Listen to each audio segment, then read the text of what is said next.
Assalamualaikum warahmatullahi wabarakatuh. Perkenalkan, nama saya Riza Hidayat. Saya dari Desa Ketanan Ageng, Kecamatan Saki, Kabupaten Pekalongan.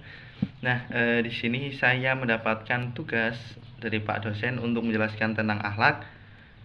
Dan nanti saya akan menjelaskan tentang definisi akhlak, kemudian ada juga macam-macam akhlak, dan juga contoh-contoh dari macam-macam akhlak tersebut. Nah, langsung saja kita masuk yang pertama, yaitu definisi akhlak. Nah, akhlak itu apa sih? Akhlak itu apa? Akhlak itu adalah sebuah sifat yang tertanam dalam jiwa, di mana sifat tersebut bisa menimbulkan perbuatan-perbuatan yang dilakukan tanpa pemikiran. Artinya, perbuatan tersebut akan muncul secara spontan dari diri manusia tersebut. Jadi kalau misalkan kita mempunyai sifat yang terpuji, maka akhlak kita akan juga terpuji.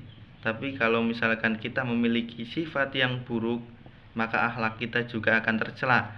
Nah, kemudian akhlak itu terbagi menjadi dua. Tadi saya sudah katakan, akhlak terpuji dan juga akhlak yang tercela. Nah, akhlak yang terpuji itu apa? Akhlak yang terpuji itu adalah akhlak di mana akhlak kita itu akhlak yang baik, ya, akhlak baik.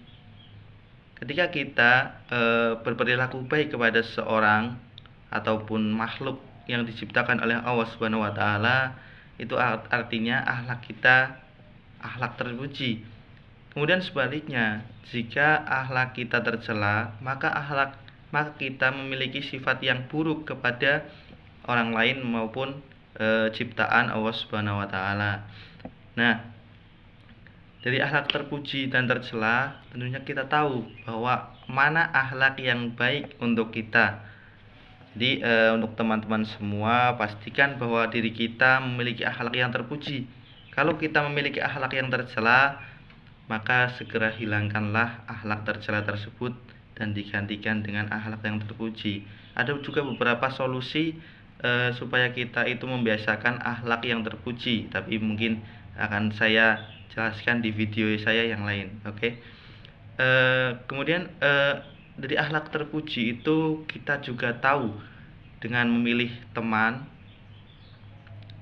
itu adalah salah satu faktor apa saja yang membuat kita memiliki akhlak terpuji. Itu faktor-faktornya ada banyak, termasuk faktor keluarga, dari faktor lingkungan, kemudian ada faktor dari lahir, dan juga ada faktor campuran keduanya.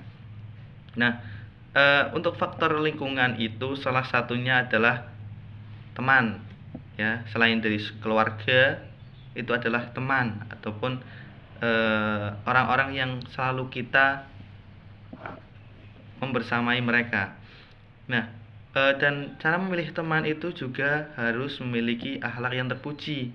Misalnya, teman kita suka mengaji, kemudian suka sholat 5 waktu, maka insya Allah kita akan mengikutinya walaupun kita sedikit demi sedikit. Seperti hadis yang dikatakan, saya pernah mendengar sebuah hadis di mana hadis tersebut itu pada intinya itu gini: jika kita berteman dengan penjual minyak wangi, maka kita akan tertular wanginya. Tapi sebaliknya, jika kita berteman dengan seorang pandai besi, maka kita akan tertular bau tidak enak dari besinya, maupun bisa saja terkena percikan apinya. Nah, artinya apa? Artinya bahwa jika kita berteman dengan penjual minyak wangi, yang dimaksud itu adalah orang yang baik, ya, maka kita akan tertular bau wanginya, kita akan tertular kebaikannya, insya Allah. Jika teman kita itu misalnya suka mengaji, suka menolong orang, suka sholat 5 waktu, maka insya Allah kita akan ikut kebaikannya. Tapi sebaliknya, jika kita berteman dengan seorang pandai besi ataupun seorang yang tercela, ya, tadi diibaratkan sebagai pandai besi, maka kita akan tertular bau busuk dari bau tidak enak dari besinya. Bahkan kita akan terkena percikan apinya. Jadi kalau kita berteman dengan seorang yang tercela, misalnya suka maling, suka nyolong ya, jahil.